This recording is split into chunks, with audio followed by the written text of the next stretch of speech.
ini kan saya bilang, di posisi seperti itu, maka pilihan bagi Pak Febri adalah menjadi petarung atau pecundang. Hmm. Petarung apabila dia keluar dan menguraikan semuanya apa yang terjadi pada dirinya, pecundang apabila dia menghilang. Saya berharap Pak Febri adalah tetap sebagai petarung, sebagaimana dia sudah buktikan beberapa korupsi-korupsi besar yang dia usut. Kesempatan lebih panjang untuk Bung Pitra, ya, eksklusif untuk menampilkan di layar. Tapi sebelum itu, saya kedatangan tamu dari jauh ini. Biasanya dekat, tapi sekarang jauh. Tapi tetap jauh di mata, dekat di hati. Bung Said itu, Bung Said.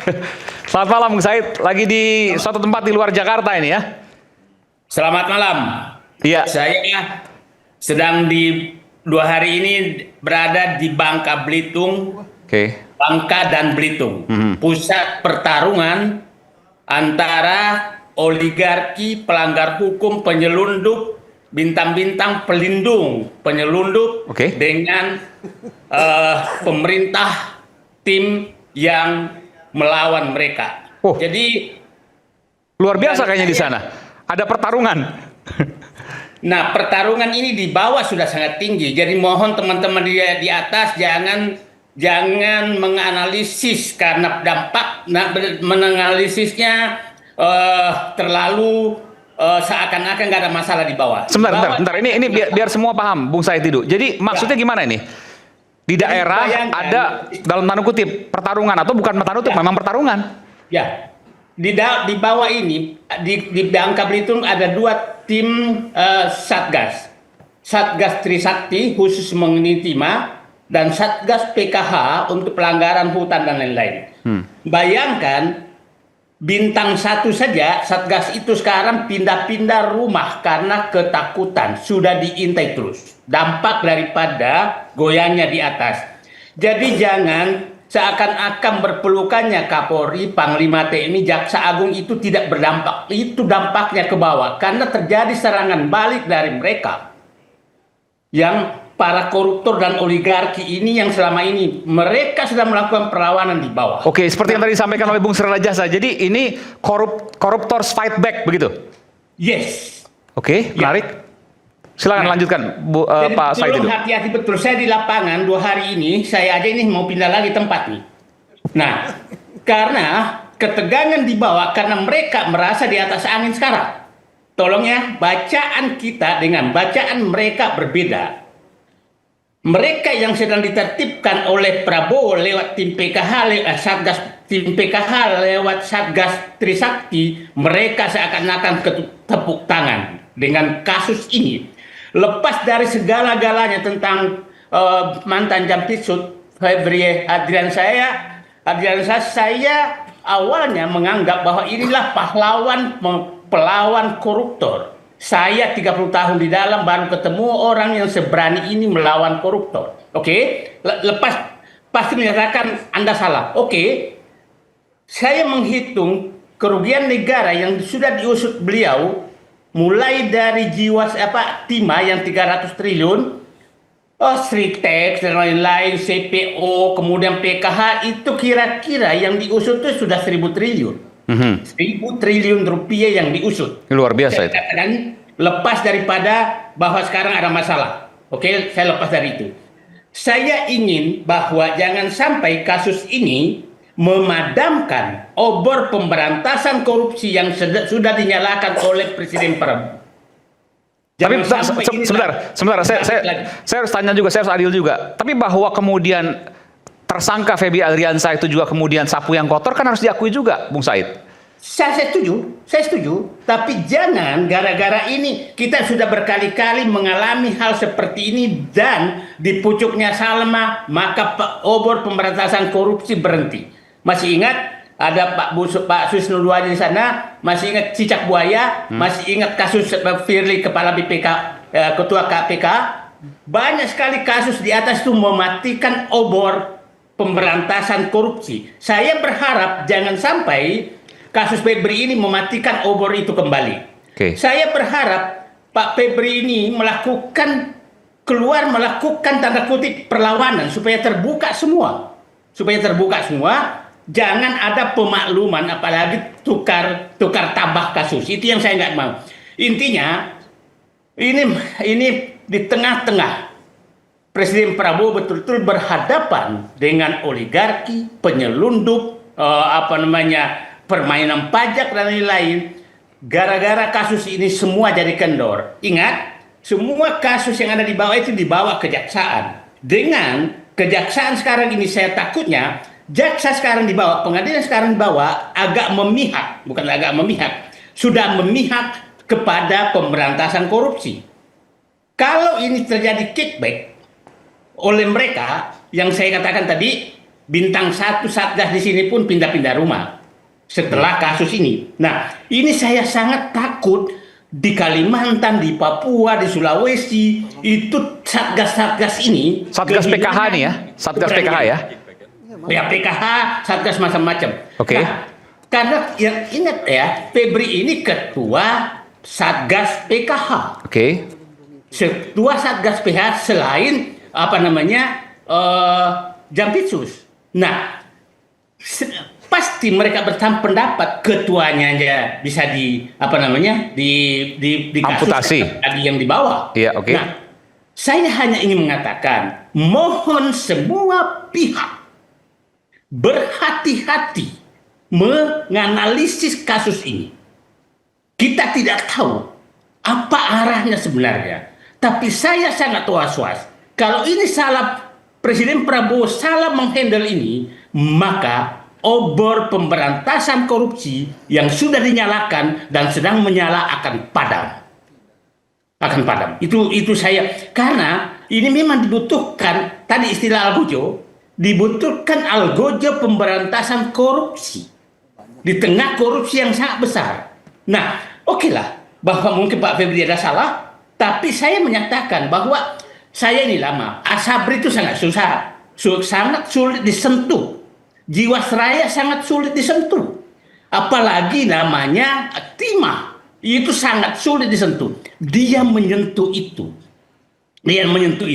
Dan saya lihat Jiwasraya, Asabri itu kan Beni Cokro semua. Kita tahu siapa dia. Nah, artinya beliau Febri ini berani menyentuh pihak-pihak yang korupsi yang dekat dengan kekuasaan.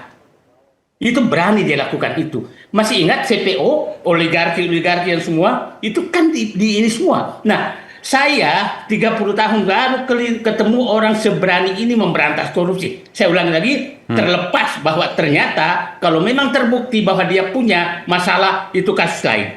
Jadi saya berharap sebenarnya Pak Febri ini keluar dan melakukan pembelaan terhadap dia ini supaya ini terbuka semua, karena kita juga tidak tahu kasusnya seperti apa sebenarnya. Saya ingin menyatakan boleh kita kehilangan Febri Adriansyah, tapi semangat Febri Adriansyah untuk memberantas korupsi harus diperbanyak semangatnya. Oke?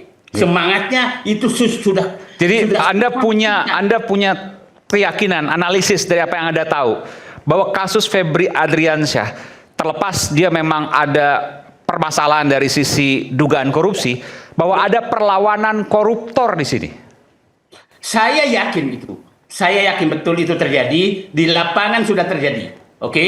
Di lapangan sudah terjadi. Jadi saya berharap Panglima TNI, Kapolri, Jaksa Agung hati-hati menangani ini untuk menyelamatkan negara dari bencana korupsi, bencana kekuasaan oligarki. Ini mereka mungkin sedang pesta-pesta di suatu tempat bahwa musuh kita sudah hilang. Kan musuh mereka adalah ketua tim PKH, dalam arti ini adalah Febri Adriansyah. Itu yang harus diingat. Nah, jadi mohon dengan sangat untuk menyelamatkan bangsa ini, jangan membunuh Algojonya. Baik, Pak Said, Bung Said. Oke, tentu pernyataan Anda perlu di-challenge, perlu ada devil advocate, perlu ada kontestasi dari isu yang lain. Boleh nggak saya berikan kesempatan narasumber di sini untuk mempertanyakan itu kepada Anda? Boleh. Silakan. Terima kasih Bung Iwan. Bung Said, saya rasa kita semua rakyat Indonesia sepakat bahwa pemberantasan korupsi itu harga mati. Kita sepakat semuanya seperti itu. Cuma problemnya yang sekarang terjadi, kita seolah yang seperti yang disampaikan Bung Said tadi, kita tergantung pada sosok seorang gitu. Ini Bung Bambang Rukminto, Bung Said ya, dari ISES. Oke, silakan. Terlalu tergantung pada sosok seseorang. Dalam hal ini yang disampaikan oleh Bung Said itu adalah Febri Ardiansah seperti itu. Saya menyatakan semangat. Oke. Ya, makanya kita tidak bisa semangat itu siapapun harus semangat gitu loh. Tidak bisa kita melihat sosok seperti itu karena sapu kita menyapu sesuatu yang kotor tidak bisa dengan sapu yang kotor juga seperti itu kan. Jadi artinya gini Bung Said, kalau yang dianalogikan Bung Said tadi seperti itu, resikonya apa yang dilakukan oleh kawan-kawan Kortas Tipikor kali ini itu adalah salah gitu loh. Padahal siapa yang menyatakan salah? Ya tidak. Kalau analoginya seperti itu, kalau logika yang dibangun oleh Bung Said seperti itu, seolah-olah Kortas Tipikor saat ini salah. Ini ada Kortas Tipikor. Sebentar, pelan-pelan dulu. Iya. Saya paham. Sebentar. Ini masalah kasus sangat sensitif. Jadi benar. Kita Anda sepakat. Padahal saya nggak pernah menyatakan. Kita sepakat. Kasus ini sangat sensitif karena menyangkut elit penegak hukum kita seperti itu. Menuduh orang yang nggak saya katakan. Nah, kalau yang logika yang Anda bangun, artinya Kortas Tipikor ini menyerang siapa gitu loh. Yang diserang, yang dilawan Kortas Tipikor saat ini adalah... Saya tidak pernah menyinggung Kortas Tipikor loh. Bukan gini, sebentar, Bung Said. Dalam kasus ini kan kaitannya yang... Saya nggak pernah menyatakan itu. Iya, betul. Tapi begini, ini tentu kesan yang kemudian ditangkap oleh awam, oleh publik. Bahwa ketika kasus ini merupakan perlawanan koruptor, maka siapapun yang melawan ini, atau siapapun yang mengusut ini, dia adalah bagian dari perlawanan para koruptor itu. Saya ingin menyatakan bahwa ini akan terjadi perlawanan. Akan terjadi perlawanan dan di lapangan sudah terjadi. Siapa itu? Gitu Siapa kan? itu?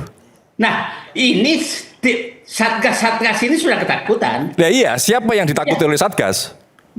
saya nggak mungkin saya buka dong, jangan pancing-pancing juga lah.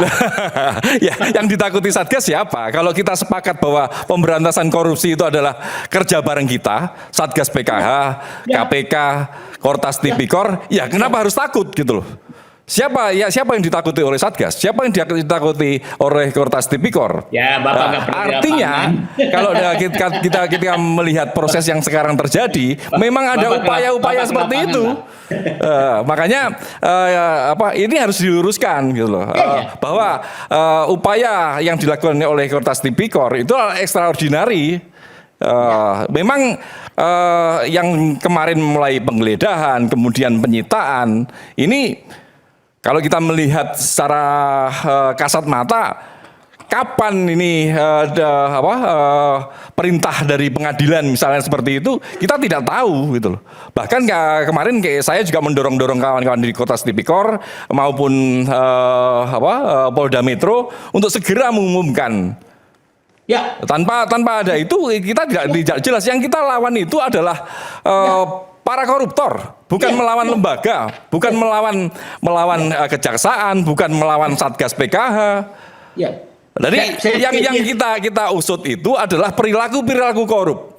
Artinya ketika Jampitsus dalam hari ini Febri Ardiansah ini melakukan tindak pidana korupsi, ya harus dilawan.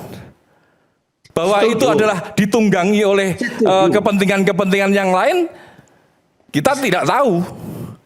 Kita tidak mau tahu seperti itu. Yang terpenting adalah bagaimana upaya ini dilakukan secara transparan dan akuntabel.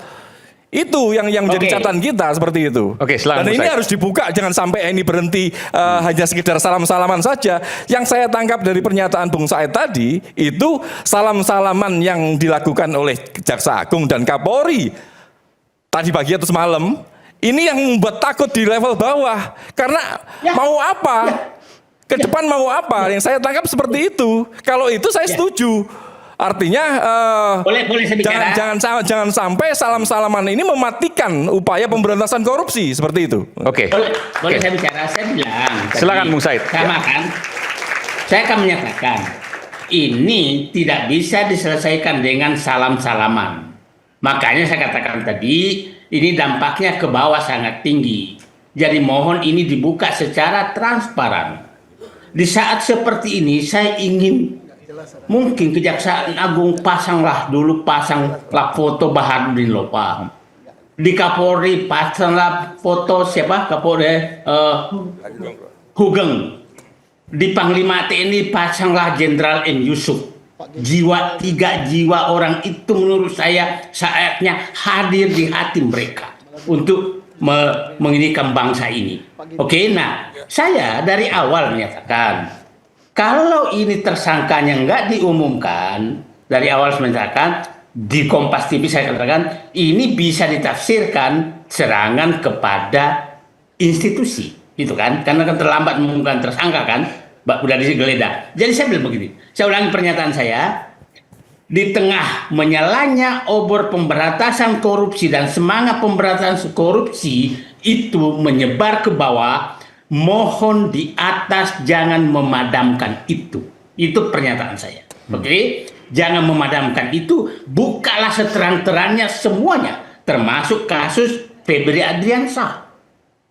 Ya, jadi jangan menganggap bahwa saya. Nah, kalau ini tidak dilakukan, maka lobi-lobi koruptor, lobi daripada penyelundup, oligarki untuk menghalangi pemberantasan korupsi, akan terjadi lagi. Itu yang kita tidak diinginkan. Kita tidak diinginkan Kejaksaan Agung terpengaruh oleh lobi oligarki, lobi koruptor. Kita tidak mau terjadi juga di kepolisian. Kita juga tidak mau terjadi di TNI. Itu yang kita nggak mau. Gitu kan? Jadi intinya dengan penangkapan ini, mohon maaf, dengan penetapan tersangka ini, gas terus, jangan pernah berhenti, buka semuanya. Ya, betul. Betul. Karena kalau ini hanya dilokalisir, maka koruptor yang akan menang. Anda mengatakan itu? Ya. Betul, saya harapkan Pak Febri keluar untuk melakukan pembelaan untuk membuka semua.